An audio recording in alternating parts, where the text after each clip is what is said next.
మీ business ఏదైనా మీ ఊర్లో promotion చేయాలంటే అది సుమన్ టీవీతోనే సాధ్యం. ఇప్పుడే సంప్రదించండి. జిల్లా superintendent of police Shri Vidyasagar Naidu గారి ఆదేశాల మేరకు గత 2 నెలల నుంచి ఈ గంజాయి పైన, గంజాయి అమ్మేవాళ్ళు, గంజాయి తాగేవాళ్ళు, సప్లయర్స్ పైన విస్తృతంగా నిఘా పెట్టి వాళ్ళని అరెస్ట్ చేయాలనే ఉద్దేశంతో సారు ఇచ్చిన ఆదేశాల మేరకు గత నెలలో 14 మంది అరెస్ట్ చేసి వాళ్ళ దగ్గర నుంచి గంజాయి స్వాధీనం చేసుకుని రిమాండ్ పంపించినాము.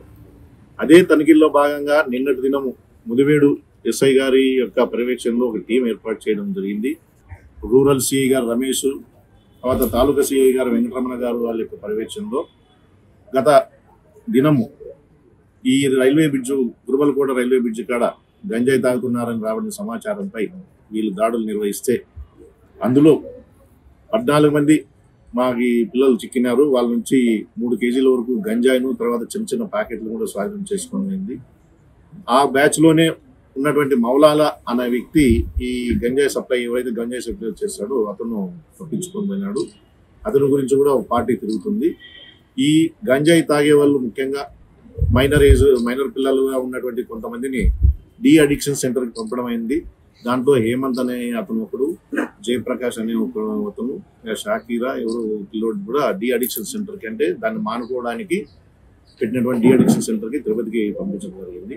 మిగతా ముద్దాయిలు ఎవరైతే దీన్ని కన్జ్యూమ్ చేస్తూ ఇక్కడ సప్లై చేసేవాళ్ళు, పెడ్లర్స్ అంటారు, సప్లై చేసేవాళ్ళని, ఎవరికైతే చిన్న మొత్తాల్లో సప్లై చేసేవాళ్ళని 14 మందిని కూడా అరెస్ట్ చేసి వాళ్ళని ఈరోజు కోర్టుకి స్వాధీనం చేస్తున్నాము. ముఖ్యంగా మీడియా ద్వారా అందరికీ చెప్పదలుచుకున్నది ఏంటంటే, ఎవరైతే గంజాయి సప్లై చేసినా, తాగినా, లేదా మనకి సరఫరా చేసినా వాళ్ళపైన కఠినంగా చర్యలు తీసుకుంటాము. ఈ యొక్క కేసు ఇంతటితోనే ఆగవు. తర్వాత 2-3 రోజుల్లో కూడా ఇంకా విస్తృతంగా దాడులు జరిపి ఇంకా కొంతమంది అరెస్ట్ చేసేది ఉంది. ఆ దాడుల్లోనే భాగంగా నిన్నటి దినం కూడా మదనపల్లి 2 టౌన్ లో మన మదనపల్లికే చెందిన లక్ష్మయ్య అనే ఒక అతను, ధనియాల రమేష్ అనే అతని ఇద్దరిని అరెస్ట్ చేసి వాళ్ళ నుంచి కూడా 2 కిలోల వరకు గంజాయి తీసుకొని స్వాధీనం చేసుకొని పంపినాము. ఈ లక్ష్మయ్యని తర్వాత ధనియాల రమేష్ని విచారించే క్రమంలో వాళ్ళు ఏం చెప్పారంటే, వాళ్ళు అన్నవరం దగ్గర సాధువులు గారు తెచ్చామని చెప్పినారు. అక్కడ కూడా వాళ్ళు పంపించి విచారణ చేయడం జరుగుతుంది. వాళ్ళు సెల్ డేటా, కాల్ డేటా కూడా చూస్తున్నాము. తర్వాత ఇప్పుడు కూడా పట్టబడిన దానిలో వీళ్ళంతా ఎక్కువ మంది మౌలాల నుంచి తీసుకుంటాము అని చెప్పారు.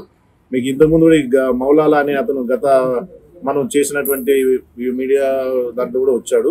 అతను కోనకు సంబంధించిన అతని వ్యక్తి, అతను కూడా పరారులో ఉన్నాడు. అతను కూడా పట్టుకుంటాము. అతను పట్టుకొని ఇంకా మరికొంత సమాచారం తీసుకొని అతను ఇచ్చే సమాచారం మేరకు ఇంకా చాలా మంది అరెస్టులు ఉంటాయని ఈ పత్రికా ముఖంగా మీకు తెలియజేస్తాం.